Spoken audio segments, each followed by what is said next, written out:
지난 시간에 4장 말씀을 함께 나눴죠. 4장 말씀의 핵심은 그리스도의 복음의 광채가 비추어져서 어두움이 밝아지는 그 말씀이 이제 핵심이었습니다.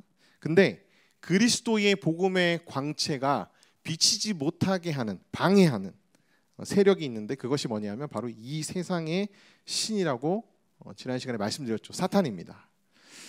그러면서 사도 바울은 우리를 방해하는 세상의 신이 있지만 심히 큰 복음의 능력은 하나님께 있고 우리에게 있지 아니하다는 것을 항상 명심해라 라고 이제 권면합니다.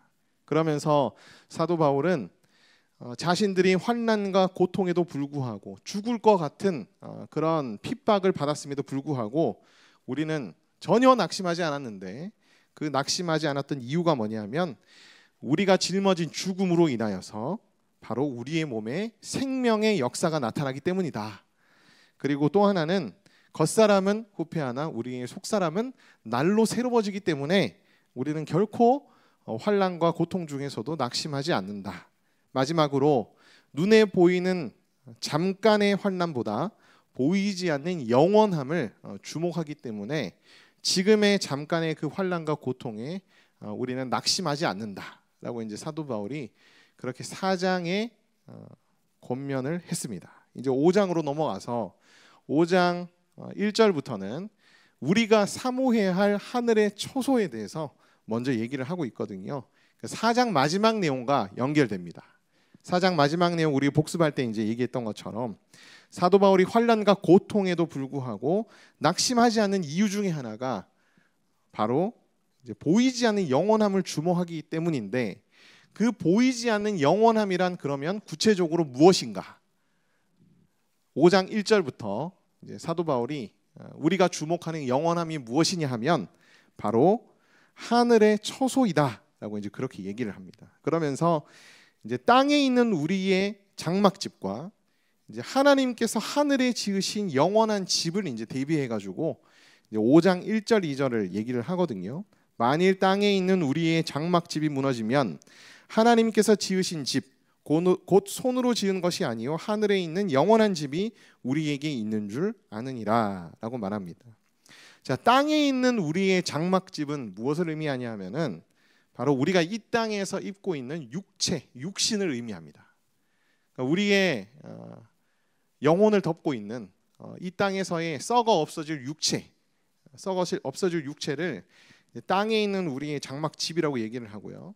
하나님께서 지으신 집 이꼴 하늘에 있는 영원한 집인데, 이 하나님께서 지으신 집은 무엇을 의미하냐 하면은 바로 부활 때 우리가 입게 될 완전한 육체를 의미합니다. 그래서 사도 바울은 환난과 고통 중에서 우리의 겉사람, 우리의 육체는 후패하지만 그러나 우리가 나중에 입게 될 영원한 부활의 몸, 그 몸을 우리는 간절히 사모하며 그것이 내가 이렇게 낙심하지 않는 이유 중에 하나이다. 그렇게 얘기를 합니다. 2절 말씀에 참으로 우리가 여기 있어 탄식하며 하늘로부터 오는 우리 초소를 덧입기를 간절히 사모하노라 라고 말하죠. 여기서 이제 탄식하며 라는 단어는 뭐냐 하면 신음하며 라는 그런 단어예요. 이게 탄식하는 그런 말이라고 생각하면 됩니다. 현재형으로 돼 있어요. 그래서 이제 이 땅에서 우리는 끊임없이 탄식하며 신음하게 된다는 그런 의미이기도 한데, 근데 이제 이 탄식과 신음은 그냥 우리가 힘들어서 내뱉는 그런 탄식과 신음과는 좀 다릅니다. 우리의 현재의 상황, 고난과 환난 때문에 내뱉는 부정적인 의미의 탄식이 아니에요. 그래서 이제 이 사도 바울이 내뱉는 탄식은 어떠한 의미의 탄식인가를 뒤에 이제 4절에 가서 제가 좀 더 구체적으로 설명을 드리도록 하겠습니다. 아무튼 사도 바울은 자신들이 죽음에 처한 상황에서도 낙심하지 않는 이유는 우리가 부활하게 될 것이고, 우리가 부활하게 되면 영원한 몸을 입어서 영원히 하나님의 나라에 거할 것이기 때문에 우리는 낙심하지 않는다라고 이제 그렇게 얘기하고 있어요. 3절부터는 이제 이렇게 사도 바울이 얘기합니다. 이렇게 입음은 우리가 벗은 자들로 발견되지 않으려 함이라.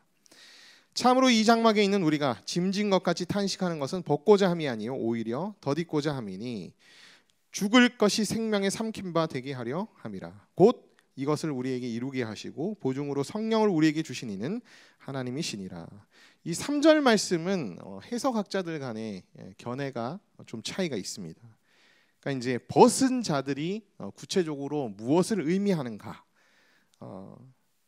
이 질문에 대해서 여러 해석학자들이 이제 다양한 견해를 밝히거든요. 죽음 뒤에 뭐 지옥으로 간 영혼이 바로 이제 벗은 자들을 의미한다.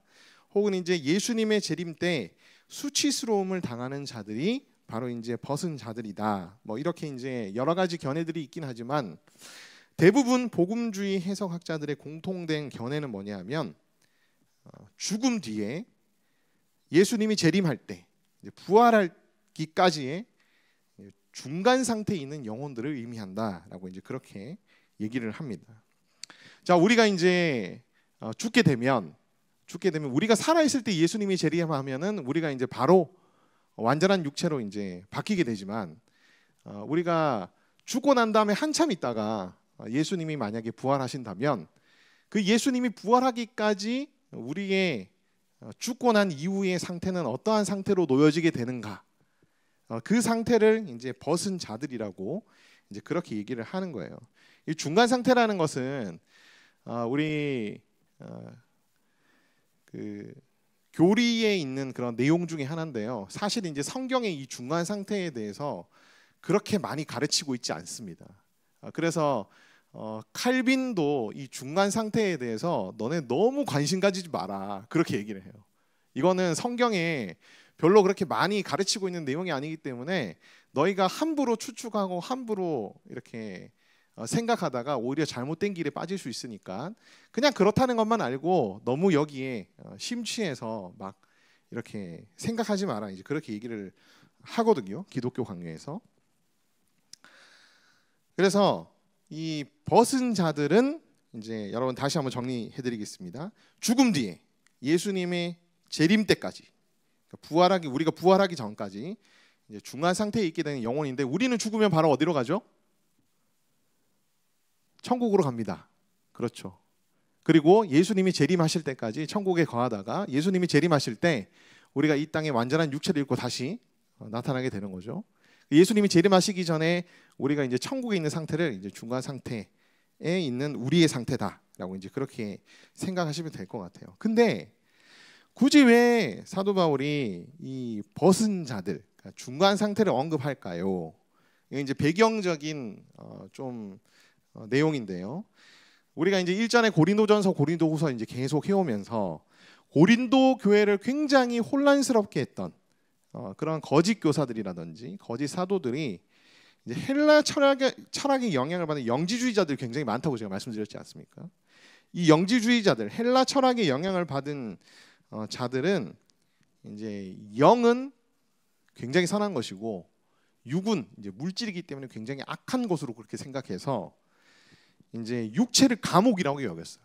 그래서 이제 이 영지주의의 영향을 받은 잘못된 교사들은 이제 육체를 벗은 영혼을 이제 진정한 존재로 간주를 했었습니다. 근데 바울은 육체를 벗은 영혼이 진정한 존재가 아니라 육체를 벗고 난 영혼이 다시 예수님이 재림할 때 부활하게 됐을 때 그것이 그 몸이 완전한 육체를 입고 부활했을 때가 비로소 완전한 우리의 존재가 되는 것이다 라고 이제 그렇게 가르치기 위해서 이 3절 말씀에 사도 바울이 벗은 자들이라는 표현으로 그렇게 얘기하는 것이다 라고 이제 그렇게 견해를 밝힙니다. 그래서 이제 이 당시에 고린도 교회 성도들은 잘못된 그 교사들의 거짓 교사들의 가르침 때문에 그러니까 부활을 부정하거나 혹은 이제 부활에 대해서 잘 인정하지 않으려는 그런 좀 문제들이 있었거든요. 그래서 사도 바울은 그 영지주의자들 잘못된 교사들이 얘기하는 것처럼 그냥 죽음을 통해 가지고 육체로부터 빠져나오는 그 영혼 상태에 있는 것만이 우리의 최종적인 상태, 영화로운 상태가 아니라 나중에 예수님이 재림하실 때 우리가 육체를 입고 부활하게 되는 것이 우리의 최종적인 영화의 상태이다 라는 것을 이제 사도 바울이 가르치고자 하는 것이죠. 죽은 뒤 우리의 영혼은 즉시 천국에 가지만 예수님이 재림하실 때 완전한 몸을 입고 이 땅에 부활하기 전까지는 일시적으로 육체가 없는 영의 상태로 이제 존재하게 되는데, 이 상태를 이제 중간 상태라고 신학적으로 얘기를 합니다. 그러면서 사도 바울이 이제 이렇게 얘기를 하죠. 우리가 벗은 자들로 발견되지 않으려 함이다라고 이제 그렇게 얘기를 하죠. 사도 바울은 우리 그리스도인의 최종적으로 영화로운 상태는 부활해서 완전한 몸을 입고 있는 상태이기 때문에 일시적으로 우리는 예수님의 재림 전까지는 벗은 자들이 될지라도 결국에는 예수님이 재림하시게 되면 벗은 자들로 우리가 발견되지 않을 것이다. 다시 말하면 우리는 완전한 육체를 입고 다시 부활하게 될 것이다 라고 이제 그렇게 사도 바울이 은유적으로 지금 얘기하고 있다는 것을 여러분들이 생각해 주시면 되겠습니다. 자, 4절 말씀으로 넘어가서 4절 말씀에는 참으로 이 장막에 있는 우리가 짐진 것 같이 탄식하는 것은 벗고자 함이 아니요 오히려 덧입고자 함이니 라고 이제 말씀하고 있죠. 죽을 것이 생명의 삼킨 바 되게 하려 함이라. 사도 바울이 진짜 그 문학적인 표현을 썼어요. 굉장히 임팩트 있게. 죽을 것이 생명의 삼킨 바 되었다라고 이제 그렇게 표현하죠. 자, 영지주의자들은 그리고 헬라 철학의 영향을 받았던 거짓 교사들과 성도들은 영혼으로만 존재하고 싶어서 육체라는 짐을 벗고 싶어 했습니다.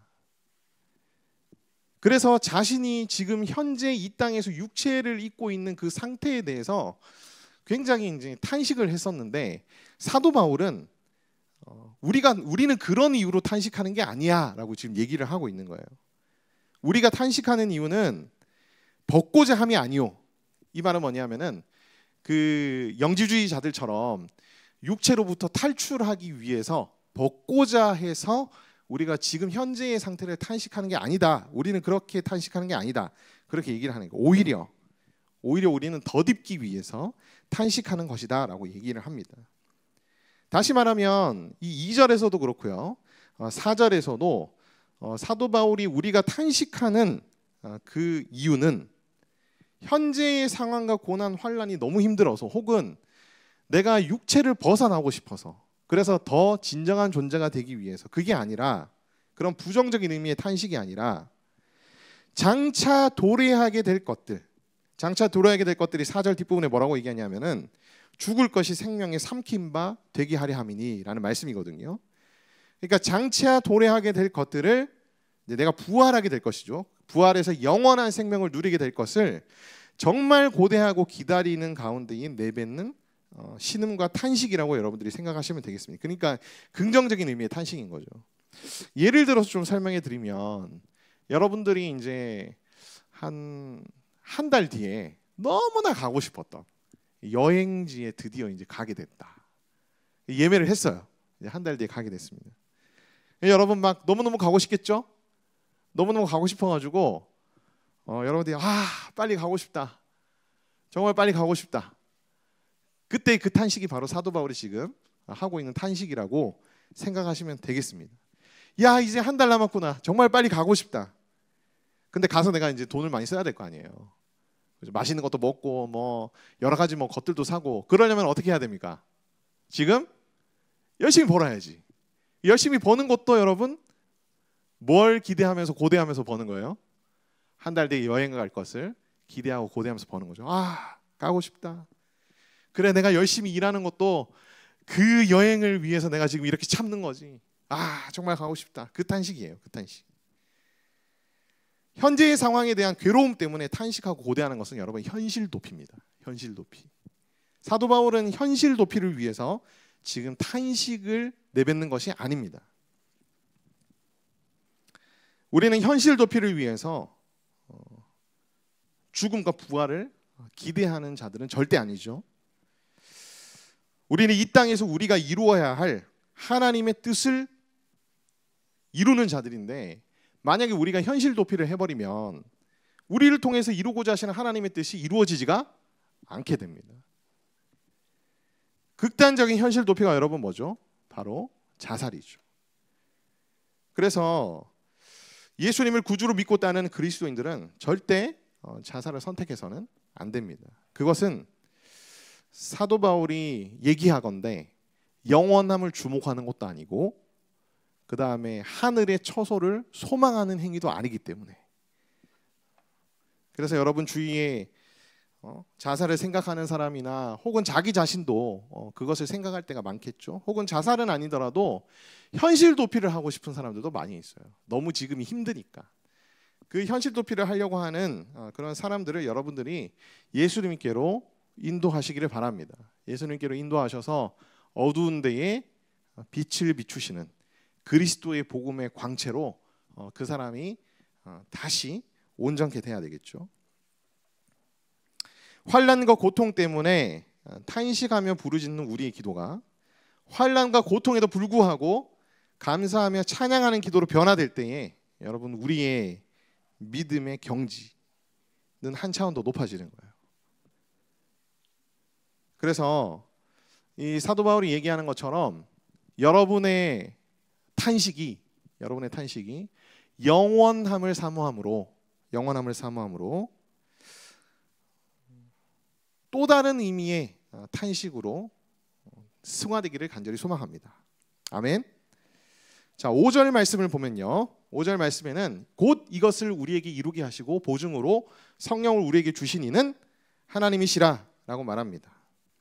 그러니까 이 부활은 반드시 일어날 것인데 이 부활을 이루시기 위해서 우리에게 무엇으로 보증하셨다? 성령으로 보증하셨고 그 다음에 하나님이 반드시 부활을 이루실 것이다 라고 그렇게 얘기를 합니다.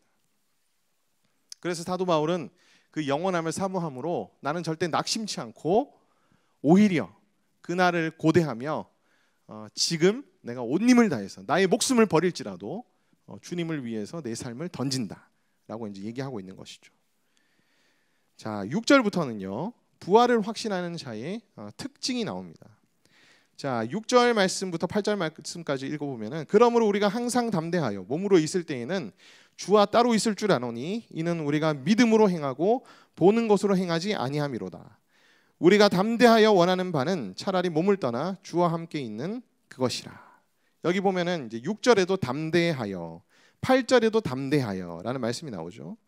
자, 6절을 보면은 몸으로 있을 때에는 주와 따로 있는 줄을 아노니라는 표현이 나옵니다. 근데 교회를 여러분들이 좀 다니시고 그 다음에 좀 신앙적인 교육을 잘 받으신 분들은 이게 우리가 알고 있는 내용과 좀 다른 얘기를 사도 바울이 하고 있는 것 같은데? 라는 생각이 들 거예요. 예수님과 우리는 신비적인 연합으로 연결돼 있고 그 다음에 예수님 안에 우리가 예수님 안에 있고 성령님도 우리 속에 계시는데 우리가 몸으로 있을 때, 이 땅에 있을 때 주와 따로 있는다고? 라고 이제 우리가 충분히 질문을 던져볼 수 있겠죠.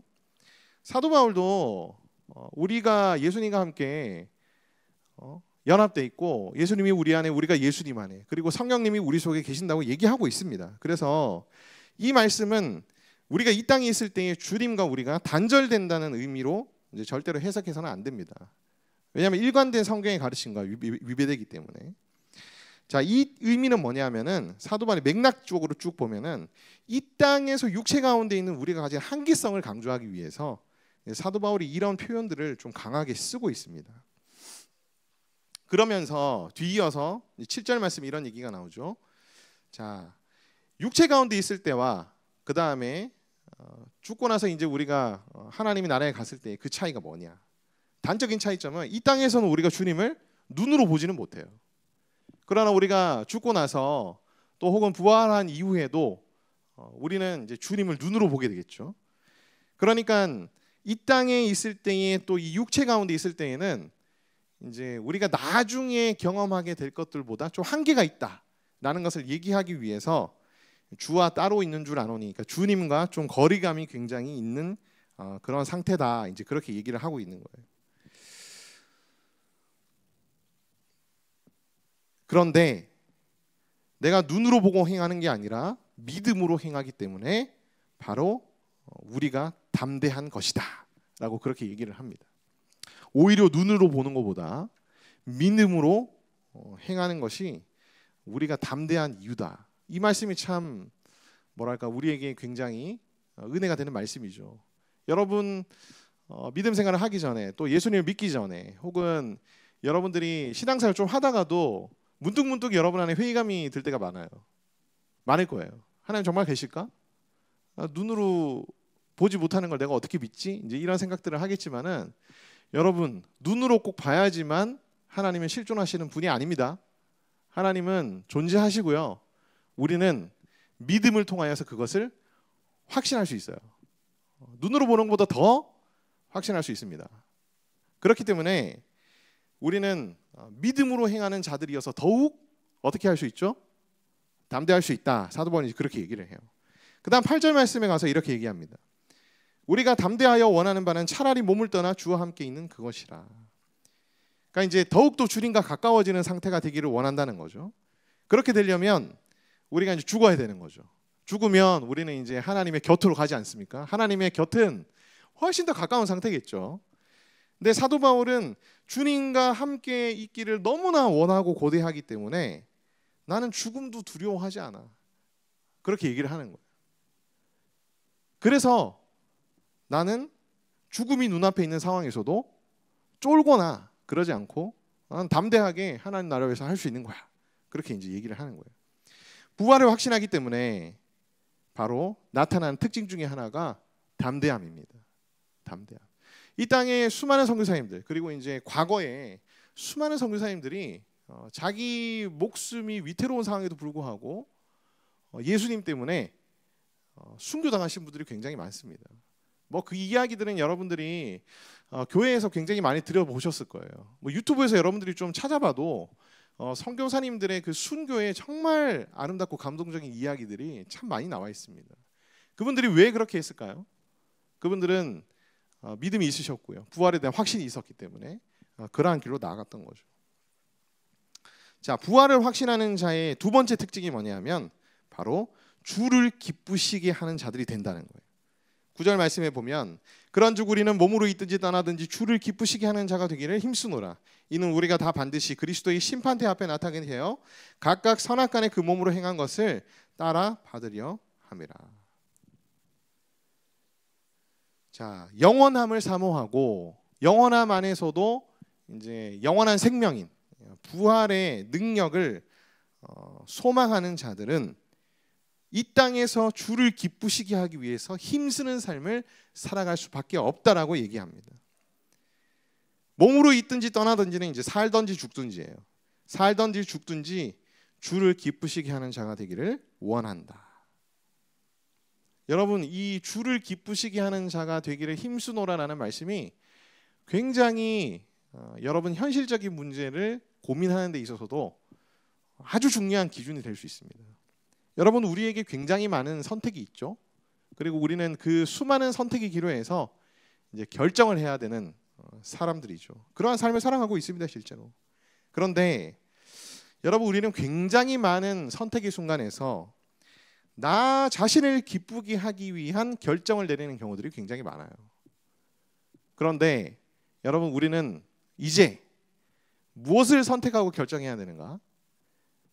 그 판단의 기준에서 주님을 기쁘시게 하는 것이 무엇일까라는 질문을 반드시 던져봐야 된다는 겁니다. 주를 기쁘시게 하기 위한 결정과 선택을 여러분들이 하셔야 된다는 거예요. 내가 무엇을 하면 주님을 기쁘시게 하는 것일까? 내가 A와 B 중에서 무엇을 선택하는 것이 하나님이 더 기뻐하시는 것일까? 라는 것을 여러분들이 묻고 생각하시면서 여러분들이 나아가셔야 된다는 겁니다. 신앙생활조차도 여러분 나를 위해서 신앙생활 할 수 있어요. 여러분 큐티하고 말씀 보고 경건생활하는 것도 여러분 자신을 위해서 할 수도 있어요. 뭔가 자신이 해냈다는 어떤 만족감을 느끼기 위해서 하는 거라면 여러분 그거는 주님을 기쁘시게 하기 위해서 하는 게 아니라 나를 기쁘게 하기 위해서 하는 거죠. 여러분들 교회에서 봉사하는 거 그렇죠?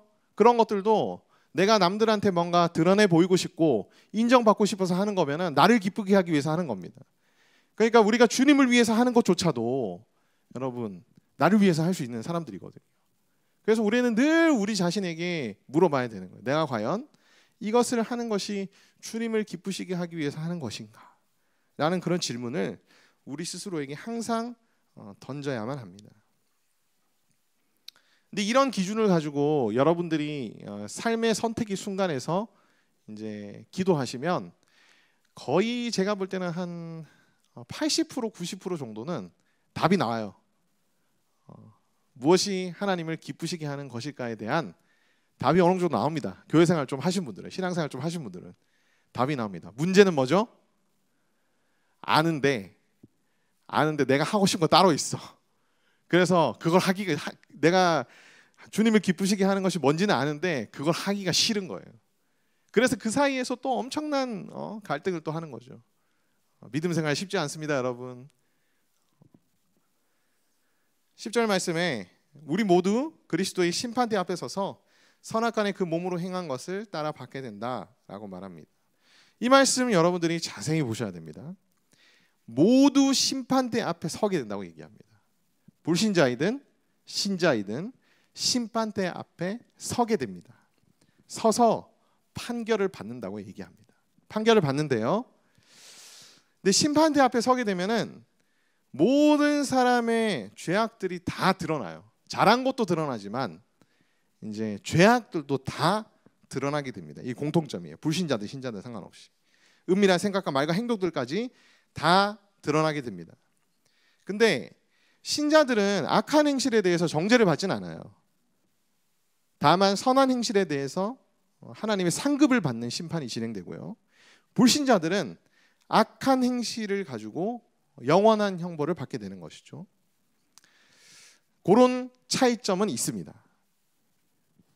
그런 차이점은 있지만 어쨌든 신자들도 심판대 앞에 서서 판결을 받고 자신의 모든 선악간의 행위들이 다 드러난다는 사실은 어떻게 보면 우리가 이 땅에서 그리스도인으로 살아가는 데 있어서 더욱더 거룩하게 살아야 되겠다는 마음을 품게 하는 강력한 동기가 됩니다.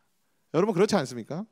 내가 지금 뭔가 은밀한 죄악과 행동들을 하고 있다면 이게 나중에 다 드러나게 될 거거든요. 그걸 아는 사람은 지금 어떻게 하겠습니까? 어떻게 할까요? 내가 나중에 다 드러나서 부끄러움을 당할 바에야 참자, 하지 말자. 내가 이 죄를 짓지 말아야지. 굉장히 거룩한 생활에 대한 동기를 이제 가지게 됩니다. 그러면 그 사람의 삶은 더 어떻게 되겠죠? 주를 기쁘시게 하는 자가 되는 거죠.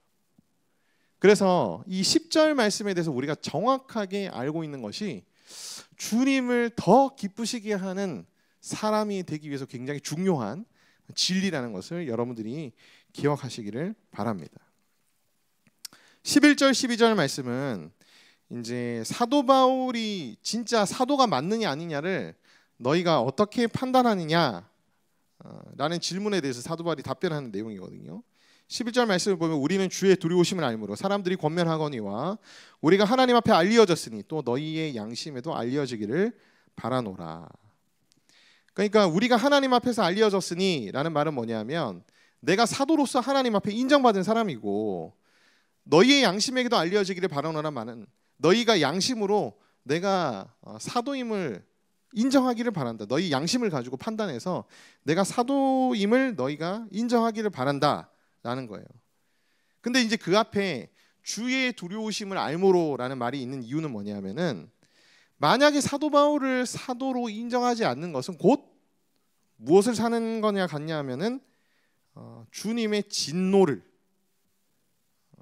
사는 일과 같기 때문에 너희가 이 부분을 잘 판단해야 된다라고 이제 사도 바울이 지금 권면하고 있는 것입니다. 고린도 교회에 침투한 거짓 교사와 거짓 사도들의 바울에 대한 이제 중상무략을 염두에 두고 지금 사도 바울이 하고 있는 얘기예요. 그러면서 12절 말씀에 이렇게 얘기하죠. 우리가 너희에게 자찬하는 것이 아니다. 다시 그러니까 우리가 스스로 너희에게 추천하려고 하는 것이 아니고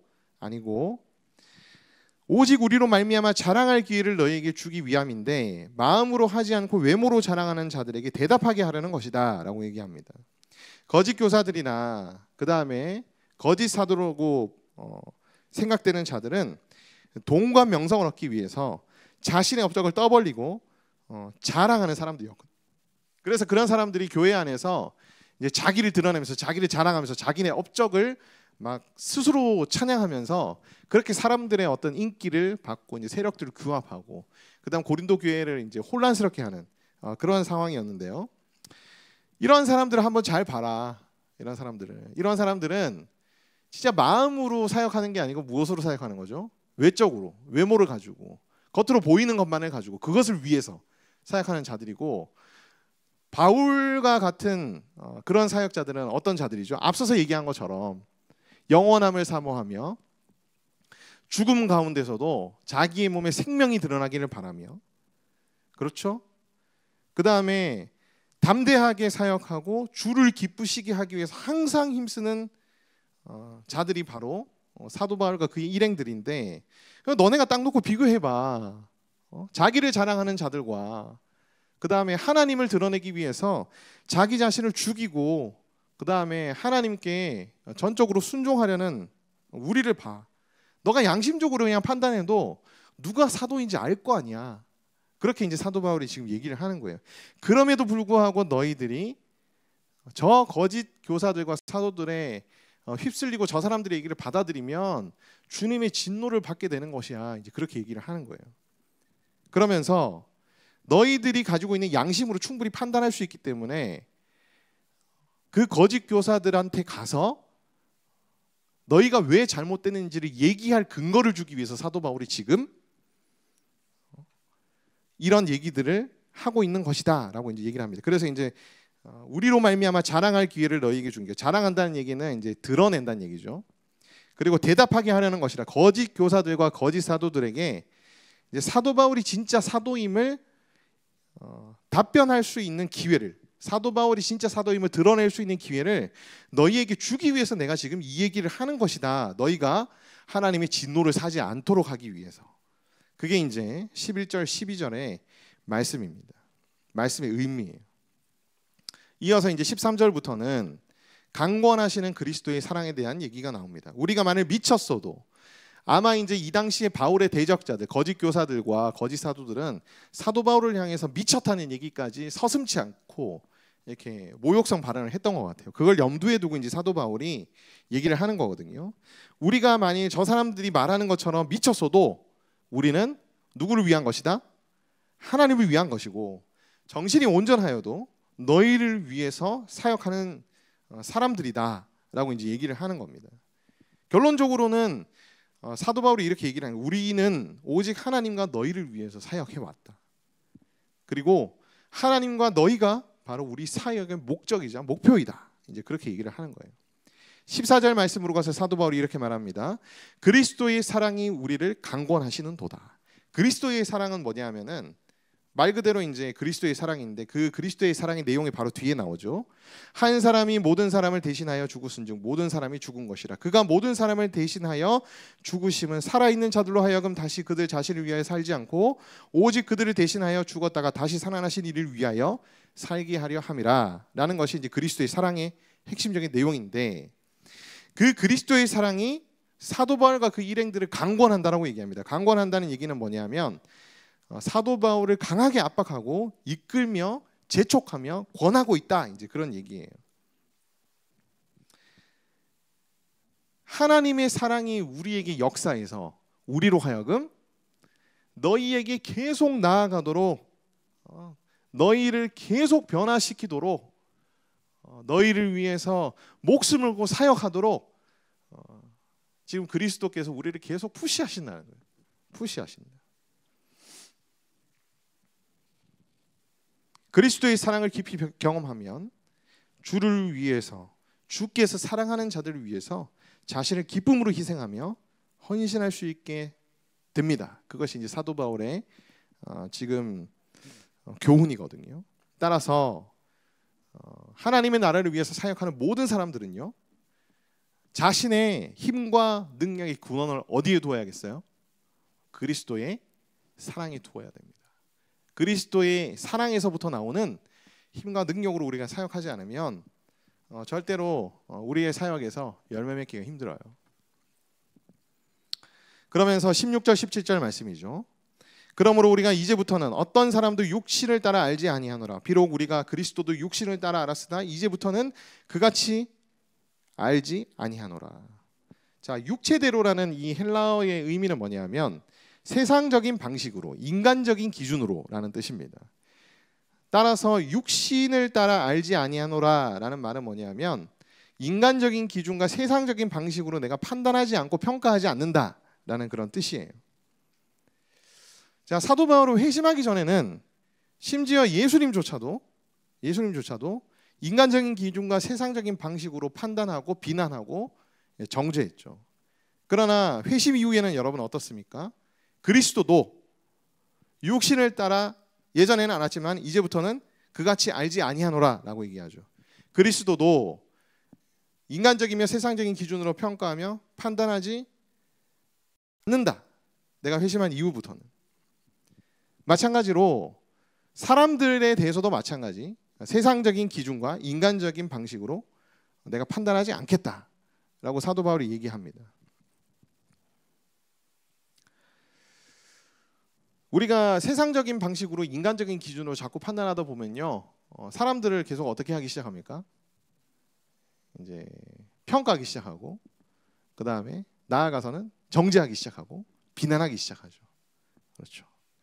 그건 우리 그리스도의 사랑을 소유하고 있는 자들의 올바른 태도라고 할 수 없다는 거예요. 우리가 세상적인 기준으로, 인간적인 기준으로 예수님을 생각하게 되면은 예수님도 우리가 어떻게 생각할 수 있습니까? 잘못 판단할 수 있어요. 잘못 판단할 수 있어요. 우리 집안에 지금 가장 큰 문제가 뭐냐면 스마트폰 중독입니다. 아이들이 이제 스마트폰을 너무 하고 싶어 하죠. 저희는 이제 다 애플 제품을 쓰기 때문에 제가 스크린 타임으로 다 이제 조절할 수 있거든요. 제 핸드폰에서. 1시간만 오픈해줬다고 난리가 많아. 15분씩 열어줄 수 있거든. 15분 열어주고 또 15분 열어, 또 15분 열어. 안 돼. 근데 이제 아이들이 그럽니다.